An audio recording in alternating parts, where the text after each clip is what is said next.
de vías, haremos unos ejercicios de ubicación y movimiento de tierra. Nuestro grupo está conformado por Carmen Rodríguez, Fabián Arevalo y mi persona, Luis Rojano. Bueno, el problema 5.1 dice así. Para la figura 5.37 se tiene que la subrasante entre la abscisa 0 y el abscisado 100 es a nivel pendiente longitudinal igual a 0%, localizada en la cota 504. El ancho de la banca plana es de 8 metros. Los taludes son para el corte 1 vertical por 0.5 horizontal y para el terraplén 1 vertical por 1.5 horizontal. El plano muestra la planta a la escala gráfica dada con curvas de nivel de equidistancia 1 metro. Aquí vamos a calcular el volumen total del terraplén y corte en este tramo. Bueno, para calcular esto necesitamos una gráfica de las cotas del terreno natural. Hay que enfatizar que la diferencia entre terreno natural y subrasante. El terreno natural es el que está en campo, que naturalmente se obtiene a través de la topografía, y la subrasante es la que diseñamos como ingenieros y hacemos en nuestra futura construcción de pavimentos. Bueno, aquí tenemos la figura, está el abscisado, las cotas, el abscisado que va de 0 a 100 y la sugerencia de este ejercicio dice que dibuje un perfil mostrando el terreno y la subrasante. Trabaje las secciones cada 20 metros, o sea, esto quiere decir que vamos a hacer un corte cada 20 metros y adicionalmente considere aquellas que tienen 0. Bueno, dibujamos el perfil longitudinal, aquí se ubican las cotas.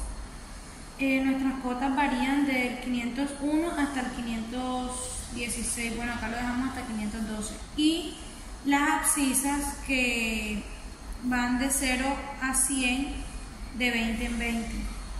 Entonces, bueno, acá dibujamos las cotas y en el eje de las X las abscisas. Bueno, cada rayita equivale a 20 metros y aquí en las cotas cada rayita equivale a un metro. Nuestras cotas varían de 501 a 516, bueno, aquí vamos a dar hasta 512. Dibujamos el terreno natural de acuerdo a la figura que nos da nuestro plano topográfico de curvas de nivel. Las abscisas 0 tienen una cota de 502. Tomamos la abscisa desde el eje de la vía y luego tomaremos el análisis desde los puntos extremos de la banca. Bueno, acá ya como tenemos los puntos del terreno natural, los unimos y esta gráfica nos muestra la parte longitudinal de una carretera. Nos damos cuenta que el terreno natural se va elevando a medida que avanza el abscisado. Este ejemplo nos dice que la pendiente es plana, que la subrasante será plana y la pendiente longitudinal será 0 y que estará localizada en la pendiente 504, o sea, sería esta. Bueno, nos damos cuenta que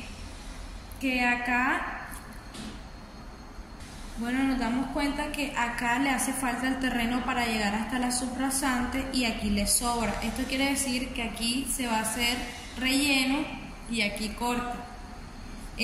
Bueno, continuamos con los perfiles transversales de la vía para ver cómo es el corte de la parte transversal de la misma. Comenzamos con la abscisa 0 que está en el eje de la cota 502 y el borde derecho está entre la 502 y la 503.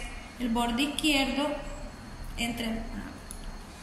el borde derecho está entre la 502 y 501 y el borde izquierdo entre la 502 y 503. Bueno, acá hacemos el dibujo y tenemos la subrasante que sería 5.4, el borde derecho que sería 501.5 y el borde izquierdo que sería 502.5. Bueno, este sería el relleno y tenemos una altura. que vendría siendo que de 504 a 502 hay 1.5 unidades y la parte horizontal tendría 1.5 veces la altura. Entonces esto sería 1.5 por 1.5 sería 2.25. Lo mismo del otro lado, que sería 3 puntos, de este lado que se daría 3.75. Aquí hay mayor altura. Bueno, esta conformación debe hacerse para darle estabilidad a la subrasante. Bueno, acá en el K20 el borde izquierdo está en 502.5 y el derecho está en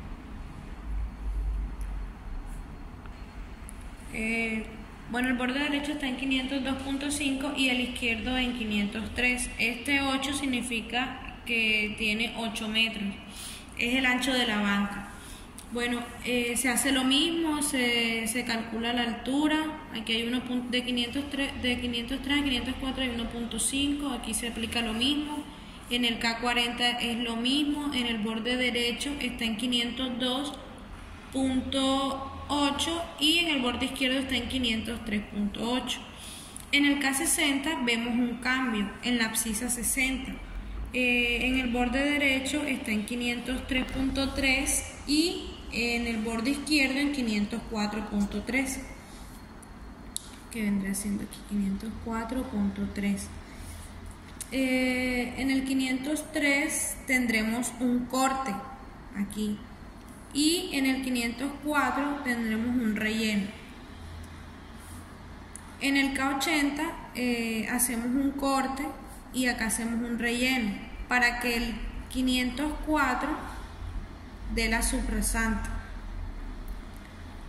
En el K100, que el lado derecho equivale a 510.5 y el lado izquierdo en 514, perdón. Bueno, acá analizamos otra variable que son los hombros de los terraplenes, que varían desde la abscisa K0 hasta la abscisa K20, que sería esta. Bueno, varían desde una distancia a otra porque varía la altura y esta altura tiene que ver con la proporción de terraplenes.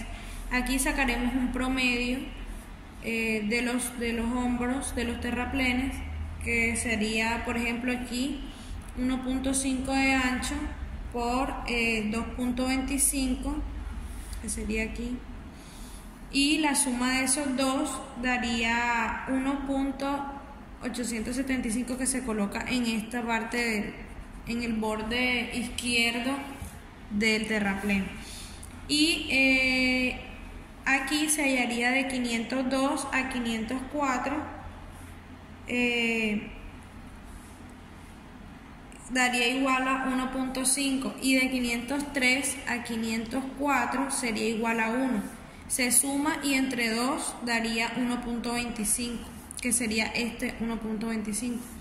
Luego aquí se saca la diferencia de 502 a 504, que nos da 4, y entre 2 daría 2, que es el 2 que hay acá. El promedio de los cuadros,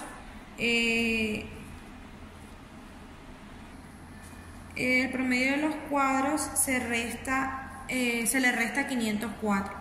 Bueno, acá se hace lo mismo con el K40, el K80 y en el K60 hay que cortar de los dos lados acá. Hay que cortar de los dos lados. Estos dos lados son las cotas más altas que hay y la subrasante hay que cortarla de ambos lados. Bueno, finalizando esto, continuamos a realizar la tabla de volúmenes, que sacamos el área de los triángulos y con eso obtenemos los datos. Empezamos a colocar volumen de relleno de la banca, volumen de relleno izquierdo, volumen de relleno derecho. Asimismo con la abscisa K20 a la K40, K40 a la K60. Y de la K60 a la K80 empezamos lo que es cortes. Entonces colocamos volumen de corte de la banca, volumen de corte izquierdo, volumen de relleno, y acá igualmente. Finalmente hacemos un total de los cortes, que vendría siendo este y hacemos un total de relleno que vendría siendo 638 metros cuadrados. Este sería el final de mi ejercicio.